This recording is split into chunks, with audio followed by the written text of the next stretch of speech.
فرمایا ہے۔ حضرت ابو ہریرہ رضی اللہ عنہ سے روایت ہے، فرماتے ہیں کہ قال رسول اللہ صلی اللہ علیہ وسلم، اللہ کے رسول صلی اللہ علیہ وسلم نے ارشاد فرمایا، من طلب الدنیا حلالا استعفافا عن المسألة وسعيا على أهله وتعطفا على جاره لقي الله تعالى يوم القيامة ووجهه مثل القمر ليلة البدر۔ جو شخص دنیا کی دولت حلال طریقے سے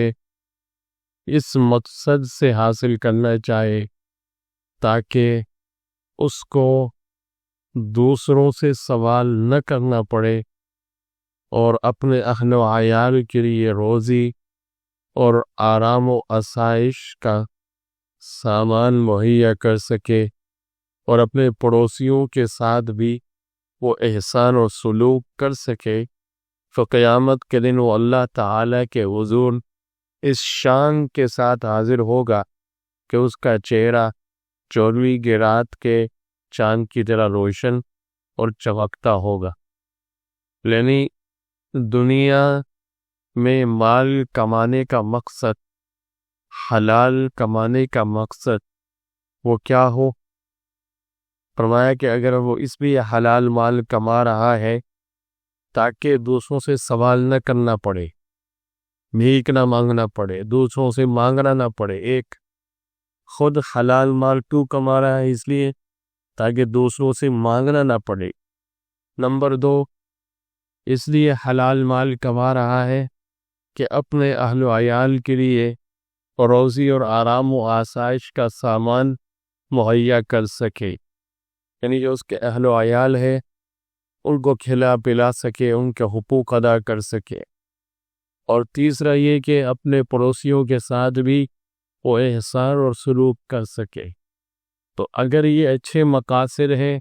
یہ نیک مقاصد ہیں مال حاصل کرنے کے لیے، یعنی حلال مال کمانے کے لیے، تو قیامت کے دن وہ اللہ تعالیٰ کے حضور میں اس شان کے ساتھ حاضر ہوگا کہ اس کا چہرہ 14ویں کے چاند کی طرح روشن اور چمکتا ہوگا۔ لیکن ومن طلب الدنیا حلالا مکاثرا مفاخرا مرائیا لقی اللہ تعالی وہو علیہ غضبان۔ لیکن اگر وہ دنیا کی دولت حلال ہی کے ذریعے سے، یہ حرام کی بات نہیں ہو رہی، حلال کی بات ہو رہی ہے کہ حلال دولت اس مقصد کے لیے حاصل کرتا ہے کہ وہ بڑا مالدار ہو جائے، جی مکاثرن، خوب اس کے پاس مال، خوب، اس لیے حلال مال کماتا ہے کہ بڑا مالدار ہو جائے۔ اور مفاخرن، جی اس دولت مندی کی وجہ سے وہ دوسروں کے مقابلے میں اپنی شان اونچی دکھا سکے، مراہین، اور لوگوں کی نظروں میں بڑا بننے کے لیے سخاوت کرے، ریا، دکھلاوا، وہ ادھر پیسہ دے رہا ہے، ادھر دے رہا ہے تاکہ لوگ اس کو بڑا سخی کہیں۔ اب دیکھیے یہ بھی حلال مال ہے، لیکن حلال مال زیادہ کیوں کما رہا ہے؟ اپنی شان اونچی کرنے کے لیے، بڑا بننے کے لیے، لوگ کہ ہاں بڑا مالدار ہے، مال میں اس کا بڑا اسٹیٹس ہے، جی۔ اور ادھر ادھر زیادہ جو خرچ کر رہا ہے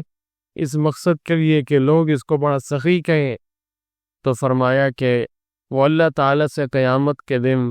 اس حال میں اللہ کے سامنے حاضر ہوگا کہ اللہ تعالیٰ اوپر سخت غضبناک ہوگی، ناراض ہو۔ اب اس حدیث سے کیا معلوم ہوتا ہے سبق؟ یہ معلوم ہوا کہ اچھی نیت اور نیک مقصد کے لیے دنیا کی دولت حلال ذریعے سے حاصل کرنے کی کوشش کرنا نہ صرف یہ کہ جائز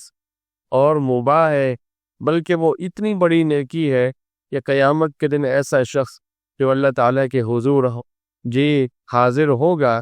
تو اس پر اللہ تعالیٰ کا خاص و خاص فضل و کرم ہوگا، جس کے نتیجے میں اس کا چہرہ 14ویں چاند کی طرح روشن اور منور ہوگا. لیکن اگر دولت کمانے سے غرض صرف بڑا دولت مند بننا اور دنیا کی بڑائی حاصل کرنا اور لوگوں کے دکھاوے کے لیے بڑے بڑے کام کرنا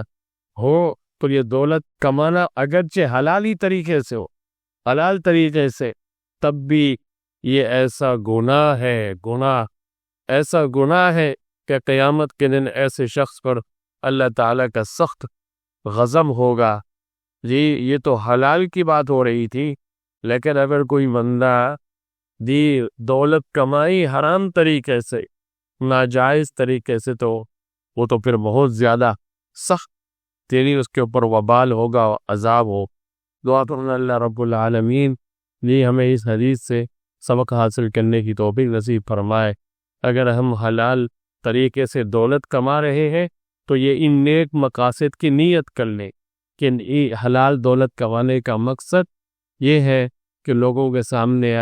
ہم ہاتھ نہ پھیلا سکے. یہ ہو مقصد کہ ہم اپنے اہل و عیال کے حقوق ادا کریں، رشتہ داروں، پڑوسیوں، ان پر خرچ کر سکے، احسان کر سکے. وافر اللہ رب العالمین عمل کرنے کی توفیق نصیب